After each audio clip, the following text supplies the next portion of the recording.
साहित्य चपराक मासिकाचा दिवाळी विशेषांक गेल्या 2 दशकात मराठी वाचकांच्या घराघरात आणि मनामनात पोहोचलाय. चपराकचा अंक आला की दिवाळीची चाहूल लागते आणि त्याच्या वाचनाने खऱ्या अर्थी अक्षर दिवाळी साजरी होते, हा अनुभव लाखो वाचकांनी घेतला आहे.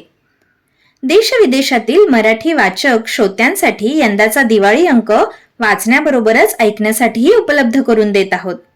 हा लेख जरूर ऐका आणि हो, अशाच उत्तमोत्तम साहित्याचा आनंद घेण्यासाठी हे चॅनल सबस्क्राईब करायला विसरू नका. गायक व संगीतकार राहुल घोरपडे. 1985 साली मी पुणे विद्यापीठाचा पत्रकारितेचा अभ्यासक्रम पूर्ण केला. कदाचित आमची पिढी भाग्यवान होती, म्हणूनच आम्हाला दिग्गज अशा गुरुवर्यांचे मार्गदर्शन मिळू शकले. त्यावेळी पुण्यातील नामांकित वर्तमानपत्राचे संपादक आम्हाला शिकवायला होते. त्यापैकी सकाळचे वरुणराज भिडे, सदा डोंबरे, केसरीचे संपादक चंद्रकांत घोरपडे, श्रमिक पत्रकार संघाचे गोपाळराव पटवर्धन, अरविंद गोखले, बाचल, किरण ठाकूर आणि इतरही साहित्यिक पत्रकारिता क्षेत्रातील दिग्गजांचे आम्हाला मार्गदर्शन लाभले होते. कदाचित याच कारणांनी पुढे जाऊन आम्ही साहित्य दिंडीचे लहानसे वारकरी बनू शकलो आहोत असे मला वाटते. पत्रकारितेचा अभ्यासक्रम शिकताना काही शिक्षक गंभीरपणे शिकवायचे, काही जण हलक्या फुलक्या वातावरणाची निर्मिती करून हसत खेळत शिकवायचे. अर्थातच विद्यार्थ्यांना असे मिश्किल प्रवृत्तीच्या सरांचे शिकवणे अधिक भावायचे. त्यातीलच एक होते आमचे घोरपडे सर, आम्हा सर्वांचे लाडके शिक्षक. त्यांच्या तासाला कधीच कंटाळा येत नसे. विषयही असा काही फुलवून आणि सुटसुटीत करून सांगायचे की कितीही क्लिष्ट गोष्ट पटकन ध्यानात येईल. पत्रकारितेचा अभ्यासक्रम संपल्यावर प्रत्येकजण आपापल्या विश्वात व्यग्र झाला. आमचे गुरुजन काळाच्या पडद्याआड गेले. आम्ही समवयस्क मित्र मात्र भेटत राहिलो. तेव्हा या गुरुजनांच्या आठवणी नेहमीच निघायच्या. त्यावेळी घोरपडे सरांच्या मुलाचे नाव आवर्जून निघायचे, कारण संगीत क्षेत्रात राहुलचे नाव सातत्याने एक गायक, संगीतकार म्हणून गाजू लागले होते. सरांचा मुलगा म्हणून राहुलविषयी कौतुक, जिव्हाळाही निर्माण झाला होता. पण राहुलशी भेट झाली ती संभाजीनगरला, आमच्या साखर परिषदेसाठी झालेल्या कार्यक्रमाच्या वेळी. 2023च्या साहित्य चपराक दिवाळी अंकासाठी त्यांच्या कला क्षेत्रातील मुसाफिरीबद्दल जाणून घेताना 3 पिढ्यांपासून या कुटुंबाचे साहित्य आणि कला क्षेत्रातील योगदान किती महत्त्वपूर्ण आहे हे लक्षात आले. राहुल घोरपडे यांच्या 3 पिढ्यांचे वास्तव्य जरी पुण्यात असले तरी हे घोरपडे घरंदाज घराणे तसे मुधोळचे. स्वातंत्र्यापूर्वी राहुलचे पणजोबा सातारा जिल्ह्यातील कोरेगाव येथे स्थलांतरित झाले. तेथे त्यांची बरीचशी शेती होती. राहुलचे आजोबा श्री बाबासाहेब घोरपडे यांचे शिक्षण मात्र पुण्यात झाले. पुढे बाबासाहेब बोटीने अमेरिकेला गेले. तेथील न्यूयॉर्क विद्यापीठातून त्यांनी BSc ॲग्री ही पदवी मिळवली. 1930 मध्ये ते भारतात परत आले. त्यावेळी भारतात इंग्रजांचे राज्य होते, पण इंग्रजांची नोकरी करायची नाही म्हणून त्यांनी पुण्यातील प्राचार्य बाबूराव जगताप यांच्या शिवाजी मराठा हायस्कूलमध्ये शिक्षक म्हणून रुजू झाले. त्याच वेळी सकाळचे संपादक नानासाहेब परुळेकरांनी राहुलच्या आजोबांना बोलावून सकाळच्या संपादक पदाची धुरा त्यांच्यावर सोपविली. सकाळचे संपादक पद 1933 ते 1951 पर्यंत बाबासाहेबांनी भूषविले. त्यांना 3 अपत्ये होती. थोरले डॉक्टर सुरेश, मधले चंद्रकांत आणि धाकटी कन्या निर्मला. राहुलचे वडील चंद्रकांत घोरपडे यांनी पण वडिलांचा आदर्श ठेवून त्यांचाच कित्ता गिरविला. म्हणजे त्यांनी देखील पत्रकारितेच्या क्षेत्रात पदार्पण केले आणि विशाल सह्याद्री या वृत्तपत्रात वार्ताहर म्हणून रुजू झाले आणि उपसंपादक पदापर्यंत पोहोचले. त्यानंतर 1963 ते 1987 पर्यंत ते केसरीत कार्यरत होते. त्यावेळी केसरीचे संपादक म्हणून जयवंतराव टिळक काम पाहत असत. महाराष्ट्राचे मुख्यमंत्री AR अंतुले होते. त्यांनी जयवंतराव टिळकांना मंत्रिमंडळात बोलावून घेतले आणि 1980 साली घोरपडे सरांच्या गळ्यात संपादक पदाची माळ घालून जयवंतराव राजकारणात सक्रिय झाले. तेथे घोरपडे सरांनी संपादक पदाची धुरा समर्थपणे सांभाळली. त्यानंतर 2 वर्षे मुंबई सकाळ, पुणे सकाळ, गोमंतक असा राहुलच्या वडिलांचा म्हणजे चंद्रकांत घोरपडे यांचा कार्यकाळ अतिशय झंझावती असा राहिला. तत्पूर्वी 1959च्या दरम्यान घोरपडे सर विवाहबद्ध झाले होते. घोरपडे सर केवळ साहित्यिक अथवा पत्रकारच नव्हते, तर ते एक उत्कृष्ट वाद्यवादक देखील होते. लग्नापूर्वी ते गोपाळ गायन समाजामध्ये व्हायोलिन शिकायला जात असत. तेथे मीनाक्षी खाडिलकर नावाची देखणी मुलगी गायन शिकायला यायची. कलेच्या क्षेत्रातील या पुजाऱ्यांची मने त्याच कलादालनात जुळली गेली आणि परस्पर उभयता विवाहबद्ध झाले. लवकरच त्यांच्या संसारवेलीवर 3 सुकुमार फुले फुलली. मोठा राहुल, मधला अतुल आणि धाकटा कपिल. घोरपडे सर तर आपल्या पत्रकारितेच्या व्यवसायात व्यग्र होते. पत्रकारिता हा व्यवसाय कितीही आकर्षक आणि चांगला वाटत असला तरी हे क्षेत्र वाटते तितके सोपे खासच नाही. इथे काम करताना सातत्याने आव्हाने समोर येतात. उगाच काही बाही लिहून आपली जबाबदारी झटकता येत नाही. रात्री अपरात्री बातम्या कव्हर करण्यासाठी बाहेर पडावे लागते. त्यासाठी तेवढेच कष्ट करण्याची तयारी असावी लागते. पण आपल्या मुलांनी जर ह्या क्षेत्रात यायचे ठरविले तर आधी कष्टाची तयारी करून मगच या क्षेत्रात यावे. अन्यथा आधी शिक्षण पूर्ण करून पदवी घ्यावी आणि मगच करिअर निवडावे, असे घोरपडे सर यांचे मत होते. म्हणूनच सरांनी मुलांना आधी अभ्यासावर लक्ष केंद्रित करायला सांगितले आणि राहुलसह अन्य दोघा भावांनी वाणिज्य क्षेत्रातील पदवी मिळविली. ही मुले कलाकार आईवडिलांची मुले होती. संगीत आणि गायन यांचा जन्मजात वारसा यांना लाभला होता. त्यामुळे राहुलला लहानपणापासूनच गाण्याची आवड होती. वडील जरी व्यवसायात व्यग्र असले तरी आई नावाजलेल्या गायिका होत्या. मुलात असलेल्या ह्या उपजत गुणांचा विकास करण्यासाठी त्यांनी शाळेत असतानाच राहुल यांना मंगला आपटे यांच्याकडे गाणे शिकायला पाठविले. तेथे त्यांनी 2-3 वर्षे संगीताचा अभ्यास केला. पण म्हणतात ना, मुलाचे पाय पाळण्यात दिसतात, तसेच राहुलचे झाले. राहुलने तर मॉन्टेसरीपासूनच गायला सुरुवात केली होती. 3रीत असताना त्यांना संपूर्ण गीत रामायण पाठ होते आणि त्यांच्या बालपणी त्याचे कार्यक्रम होत असत. लहानग्या राहुलला प्रशस्ती मिळत असे. त्यांनी आंतरशालेय अनेक संगीत नाट्य स्पर्धातून सहभाग घेऊन बक्षिसे मिळवली आहेत. राहुलच्या आई सुप्रसिद्ध गायिका मीनाक्षी खाडिलकर घोरपडे.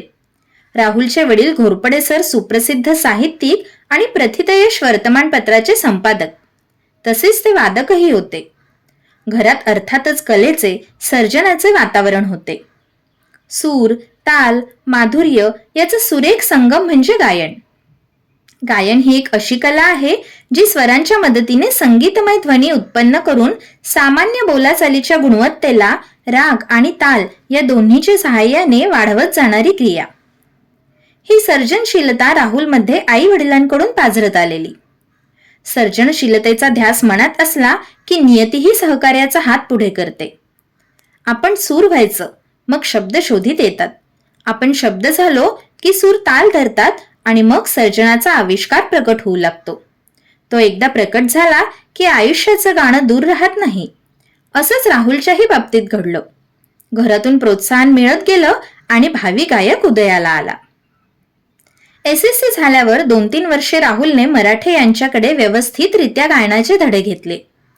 उपजत ताल, सुरांची जाण, त्यात संगीतातील घेतलेले ज्ञान, केलेला रियाज यामुळे महाविद्यालयीन जीवनातच राहुलने फिरोदया करंडक, पुरुषोत्तम करंडक अशा स्पर्धेमध्ये पारितोषिके मिळविली. BMCCचे प्रतिनिधित्व केले आणि येथूनच राहुलच्या सांगीतिक जीवनाची सुरुवात झाली. त्याही वेळी राहुल वडिलांनी सांगितलेले शिक्षण पूर्ण करण्याचा आदेश विसरले नव्हते. त्यांनी BMCC कॉलेजमधून वाणिज्य शाखेची पदवी घेतली आणि त्यांना बँक ऑफ महाराष्ट्रमध्ये नोकरीची संधी मिळाली. विशेषत्वे करून राहुलला बँकेमध्ये नोकरी मिळविण्यासाठी कोणत्याही प्रकारची परीक्षा द्यावी लागली नाही की मुलाखतही द्यावी लागली नाही. बँकेच्या कलाकार कोट्यातून त्यांची निवड झाली. बँकेतर्फे क्रीडा स्पर्धा, नाट्य, गायन स्पर्धा घेतल्या जातात. त्या स्पर्धांमध्ये बँकेतर्फे खेळाडू, कलाकार यांना संधी दिली जाते. त्या सरतीवर राहुल यांची निवड होऊन त्यांना सन्मानपूर्वक बँकेने बोलाविले. कॉलेजमध्ये शिकत असतानाच साहिर लुधियानवी यांच्या परछाईया या दीर्घ काव्यावर कवी सुधीर मोघे रूपांतरित पडछाया या सांगीतिकाला पुरुषोत्तम करंडक मध्ये राहुल यांनी संगीत दिग्दर्शन करून रसिकांची प्रशंसा मिळविली. तसेच सुनीला पारनामे शाळेला चालली होती या एकांकिकेसाठी BMCCला पुरुषोत्तम करंडक देखील पटकावला होता. त्याच दरम्यान BMCCत एक संगीत मंडळ होते. तेथे सर्व हौशी कलाकार एकत्र जमत असत. तेथे त्यांची आसावरी गाडगीळ या मुलीशी ओळख झाली. आसावरी देखील कलेच्या पुजारी होत्या. गायनाची त्यांना आवड होती. राहुल आणि आसावरी यांचे येथेच ऋणानुबंध जमले आणि बँकेत नोकरी लागल्याबरोबर ते आसावरी यांच्याशी विवाहबद्ध झाले. आसावरी गाडगीळ घोरपडे देखील एक उत्कृष्ट गायिका आहेत. त्यांनी सरस्वतीबाई राणे यांच्याकडे तब्बल 18 वर्षे शास्त्रीय संगीताचे आणि गायनाचे शिक्षण घेतले आहे. असे म्हणतात की प्रत्येक पुरुषाच्या पाठीमागे त्याला प्रोत्साहित करणारी, त्याला अग्रेसर होण्यात ऊर्जा प्रदान करणारी एक स्त्री असते. निश्चितच हे सत्य आहे, पण ती स्त्री जर वेगळ्या क्षेत्रातील असेल तर तितकासा पाठिंबा, समर्पण ती देऊ शकत नाही. परंतु ती जर त्याच क्षेत्रातील असेल तर तिला या क्षेत्रातील अविरत मेहनत, उत्कट भावना, ध्येयाची असोशी तितकीच महत्वाची वाटते, समजते आणि मग इप्सित गाठण्याकरता त्या व्यक्तीला एक समर्थ साथ, पाठिंबा मिळतो. कलेचे सोने होते आणि त्या मार्गावर अग्रेसर होण्यात कोणतेच अडथळे येत नाहीत. उलट दिवसेंदिवस त्याच्यात प्रगती होत जाते. अशीच उत्कट आणि समर्थ साथ आसावरी यांनी राहुलला दिली आणि आज एक गायक आणि संगीतकार म्हणून राहुल सांगीतिक क्षेत्रात दैदिप्यमान प्रगती करू शकले. राहुलने शालेय जीवनात तर गायनाला सुरुवात केली होतीच. शाळेत शिकतानाच त्यांनी गायनाचे धडे घेतले होते. महाविद्यालयीन जीवनात देखील त्यांनी परत संगीताची आराधना सुरूच ठेवली होती. नोकरी व्यवसायात देखील त्यांनी ही आवड जपली होती. त्यांनी एकूणच संगीत क्षेत्राला वाहून घेतले होते. बँकेच्या माध्यमातून देखील त्यांना संगीत क्षेत्राचे दरवाजे खुले झाले होते. पुढे राहुल यांनी स्वरानंद पुणे निर्मित गदिमा गीतांच्या चैत्रबन या कार्यक्रमाद्वारे गायक म्हणून व्यावसायिक रंगमंचावर पदार्पण केले. त्यानंतर त्यांनी गाणी मंगेशकरांची, हे स्वप्नांचे पक्षी, गाणी तुमची आमची, महकती यादे, याद किया दिलने, दी बर्मन्स इत्यादी मराठी, हिंदी लोकप्रिय गाण्यांच्या कार्यक्रमांची निर्मिती आणि सादरीकरण केले. अनन्वय या साहित्यिक संस्थेचे ते संस्थापक सदस्य आहेत. या संस्थेतर्फे अनेक प्रथितयश तसेच नवोदित कवींच्या कवितेच्या कार्यक्रमांचे संगीत दिग्दर्शन राहुल यांनी केले आहे. राहुल म्हणतात, एखादे काव्य आवडले की लागलीच मला त्याची चाल सुचते आणि मग मी ते काव्य चालबद्ध करून संगीताचे नियोजन करतो. अरेंजरला ह्यात कोणती वाद्ये वाजवायची याची कल्पना देतो. जोपर्यंत काव्याचे शब्द संगीताशी, वाद्याशी तादाम्य पावत नाहीत तोपर्यंत त्यावर मेहनत घेतो आणि सर्जनाचा आविष्कार घडतो. एक नवीन अवीट कोडीचे संगीताचा साथ चढलेले गाणे तयार होते आणि ते प्रेक्षकांच्या पसंतीस उतरल्यावर कृतकृत्य झाल्यासारखे वाटते. तसेच राहुल यांनी जागर, ड्रॉपर्स वगैरे नाट्यसंस्थांच्या राजा इडिपस, दंभद्वीपचा मुकाबला, नांदा सौख्य बरे, वाटा पळवाटा इत्यादी नाटकांचे पार्श्वसंगीत दिले आहे. दूरदर्शनवर सादर झालेल्या नामांकित कवींच्या कवी शब्दांचे ईश्वर या मालिकेची निर्मिती आणि संगीत दिग्दर्शन तसेच मोरया गोसावी मालिकेचे देखील पार्श्वसंगीत राहुल यांनीच दिले आहे. वा शिरवाडकर यांच्या कथेवर आधारित नंदनवन, शांता शेळके यांच्या आली सुट्टी ह्या मुलांच्या संगीत, नृत्य, नाट्याचे दिग्दर्शन, संगीत नाटक, कथा ही भार्गव रामाची ह्याचे संगीतकार म्हणून काम केले आहे. राहुल घोरपडे यांच्या संगीत दिग्दर्शित अनेक ध्वनिफिती प्रकाशित झाल्या आहेत. यातील गीते आशा भोसले, उषा मंगेशकर, सुरेश वाडकर, रवींद्र साठे, सुदेश भोसले, अनुराधा पौडवाल, उत्तरा केळकर, साधना सरगम, सुनिधी चौहान, वैशाली सामंत, उपेंद्र भट, अनुराधा मराठे, शौनक अभिषेकी, रघुनंदन पळशीकर, विजय कोपरकर, अनुराधा कुबेर अशा नामवंत गायक गायिकांनी गायली आहेत. सत्तेसाठी काहीही, रंगराव चौधरी, बोडक्याचा बाजीराव, न्यायाम, CBI, ऑपरेशन मीरा, अग्निदिव्य, वचपा इत्यादी चित्रपटांसाठी देखील त्यांनी संगीत दिले आहे. भारताचे पंतप्रधान अटल बिहारी वाजपेयी यांच्या कवितांवर आधारित आओ फिर से दिया जलाए या कार्यक्रमाचे संगीत दिग्दर्शन केले आहे. त्याबद्दल अटलजींनी राहुल यांचे भरभरून कौतुक केले होते. अशा प्रकारे एका खानदानी आणि प्रतिष्ठित घराण्यातील पणजोबापासून शेतकरी ते संगीतकार असा हा 4 पिढ्यांचा प्रवास अतिशय रोचक आणि वैविध्यपूर्ण असलेला प्रत्ययास येतो. राहुल घोरपडे यांचे पणजोबा जमीनदार होते. आजोबा बाबासाहेब घोरपडे यांनी प्रथम शिक्षकी पेशा आणि नंतर पत्रकारितेच्या क्षेत्रात संपादक पदापर्यंत आपली दैदिप्यमान कारकीर्द घडविली. त्यांचाच आदर्श ठेवत राहुल यांच्या वडिलांनी देखील पत्रकारितेच्या क्षेत्रात आपल्या कुशलतेचा ठसा उमटवला.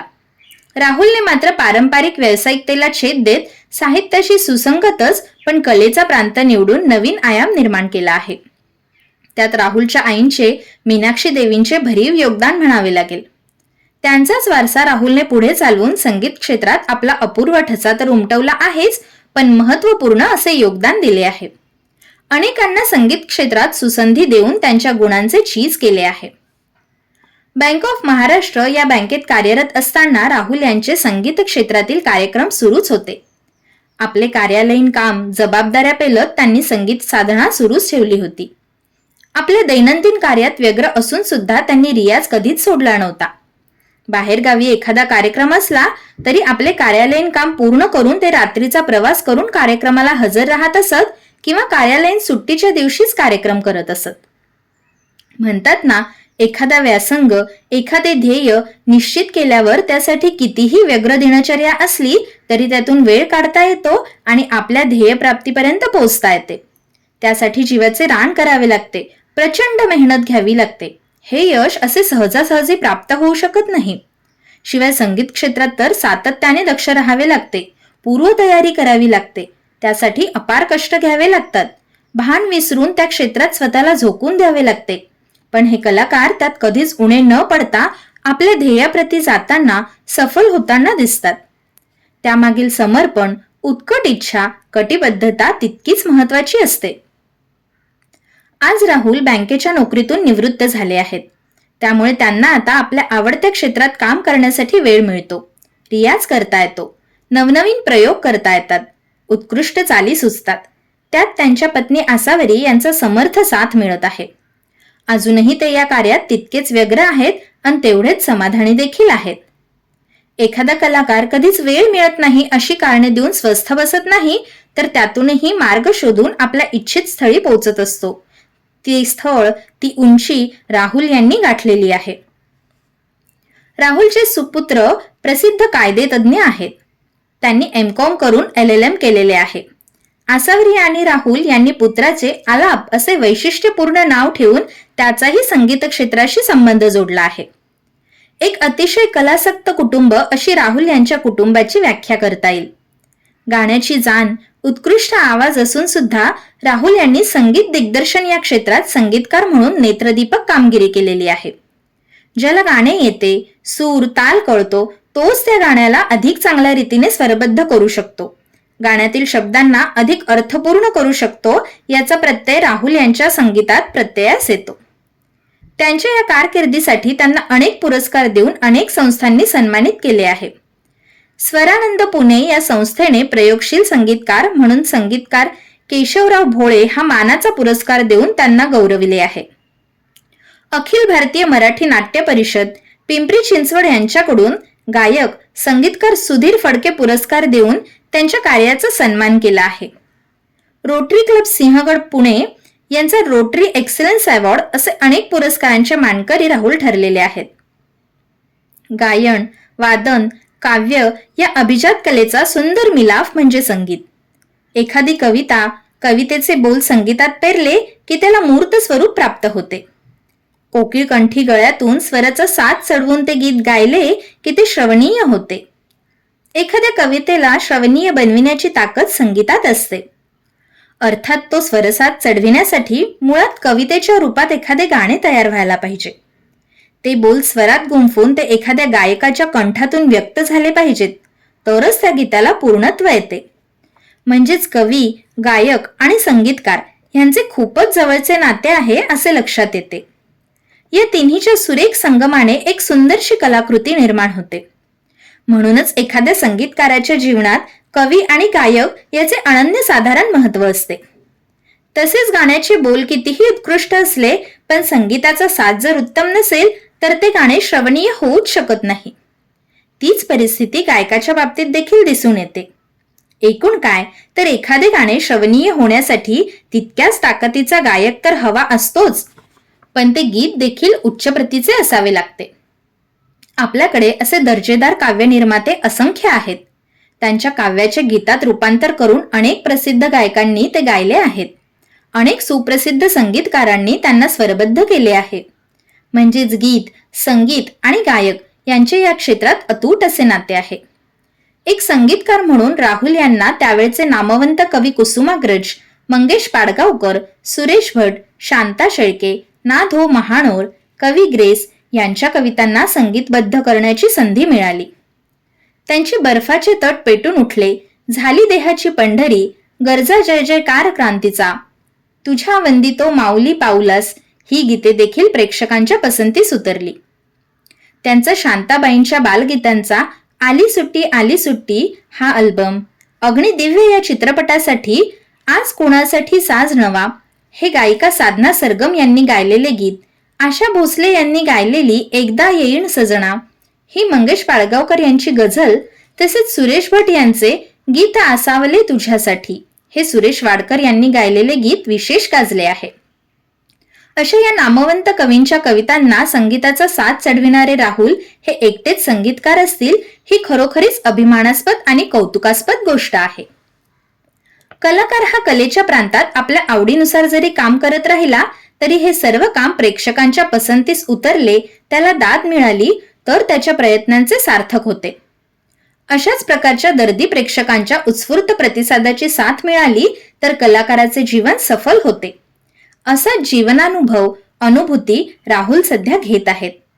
अजूनही ते गातात, गीत संगीतबद्ध करतात. व्यावसायिक दृष्टिकोन न ठेवता आपल्या कलेची साधना करतात. त्यांचा हा जीवन प्रवास तितकाच कष्टमय आणि खडतर असला तरी त्यांना एक प्रकारचे समाधान, तुष्टी, परिपूर्णता यातून मिळते. शेवटी जीवनात समाधानासारखे सुख दुसरे कोणतेही असूच शकत नाही.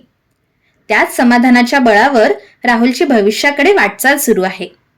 त्यांच्या या वाटचालीस साहित्य चपराक मासिकातर्फे खूप खूप शुभेच्छा. त्यांची अशीच उत्तरोत्तर प्रगती, उन्नती होवो आणि आमच्या आदरणीय सरांच्या या सुपुत्राला भरभरून यश मिळो हीच सदिच्छा. धन्यवाद.